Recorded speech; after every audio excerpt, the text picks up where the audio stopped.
Well, much of the focus on dramatic changes in college athletics has been on high-profile universities, conferences, and athletes. But what does it mean for the so-called mid-majors? Bill Benner has more in this week's Inside Indiana Sports. Bill. Thanks, Gary. As the so-called Power 5 conferences consolidate their power and associated revenues, what implications does that have for institutions such as IUPUI or Purdue-Fort Wayne in the Horizon League, Ball State in the MAC, Evansville, Indiana State? For perspective, we turn to Julie Roe Lach, the commissioner of the Horizon League and former enforcement executive with the NCAA. And Julie, welcome.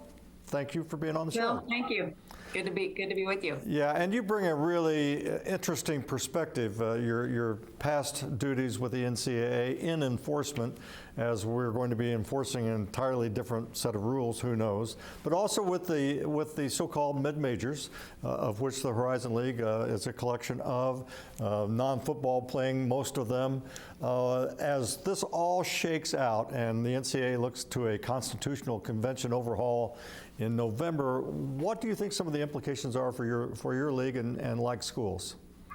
Sure, and I think you noted there's really two parallel tracks of change happening, right? The first is just this now realignment at the Power 5 level and some questions as to whether or not the Power 5 will become a Power 4, and will some of those conferences further consolidate. I think the impact on the rest of us, so to speak, is one, surely there will be some sort of diluted impact down the road. I think it's also, though, a larger just mentality, mindset potential change of, is expansion appropriate for any conference? Are members in the right league? And to me, that's really a call for unity and looking at why are the current 12 members in the Horizon League, and what are our key attributes that we really do find in common and unify around to bring these opportunities. So I think it's frankly an important inflection point, which can be the right point, especially if you've already got the groundwork laid and noting what your common denominators are. Of course. Yeah, go ahead, Julie. I was going to say the second big issue, which again is a parallel track, is the NCAA has announced this really large overhaul, probably transformation in terms of the way the association is structured and what services they deliver. I've heard the word decentralization mentioned several times. Two interesting points there. One of our very own Horizon League presidents is going to serve on this really elite constitutional committee. So we're really glad that we're going to have a real point of influence in the room with President Chris Howard from Robert Morris University serving.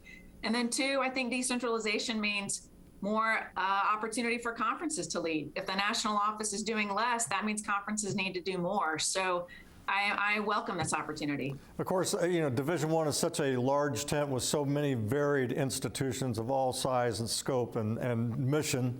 But all of them, including the Horizon League, are dependent largely on the revenues generated by March Madness and the NCAA Division I men's basketball tournament. Would you see down the road that the tournament remains pretty much as is?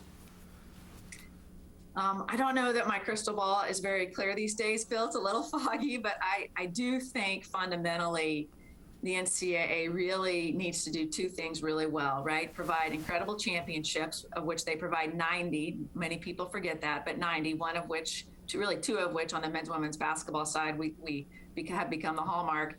And then two, they search for that and provide that proverbial level playing field through their regulatory functions. I think if of any championship that works incredibly well, and we just experienced all of it right here this past March, is the men's basketball tournament. I really think that would probably be the last to change.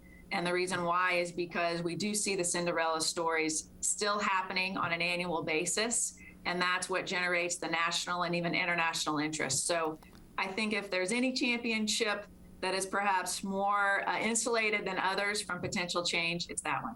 Julie, talk about real quickly, again, your role in enforcement and new rules coming down the road and name, image, likeness, as quickly as you can. How do you sum up how the NCAA or member institutions will begin to enforce that rule and maintain that level playing field?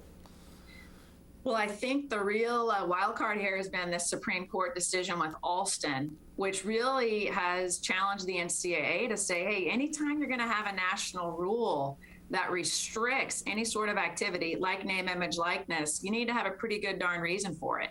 And that's why the NCAA backed off restricting that July 31 of this year and said, we're no longer going to restrict that. I think that's going to be the move. So frankly, we're going to see less regulation, not more. And that is why I think conferences will need to say, within our footprint, within our membership, are there certain rules that we want to uphold perhaps more so than others? And all of that hopefully will still happen under this big Division I tent that we all are proud to be a part of. Hey, Julie, as we wrap up, the Horizon League, of course, the men's and women's basketball tournaments taking place at the Farmers Coliseum at the State Fairgrounds. You had a presence, a NASCAR presence, during the State Fair. That was pretty cool. What an incredible opportunity. We did that because it came to us through Richard Childress Racing and Austin Dillon, who's obviously a top NASCAR driver. But they gave us an opportunity to do a Horizon League wrap. You don't see too many Division I conferences doing that, but we are committed to the Indianapolis community. We love our championship being here, March 7th and 8th, for those of you circling it on your calendar of 2022. And as part of that, we wanted to provide this photo opportunity for fans. And I've been out there a couple days working, and they love it. People just want to look in the car. So it was a great opportunity, and we look forward to continuing to just partner with this community in any and every way we can. Well, Julie Roe Lach, we certainly appreciate you being on the program. Great perspective, and we'll see how it all unfolds as we move and turn the pages of the calendar. Julie, thanks for being on with us. Thank you. All right, and Gary, back to you.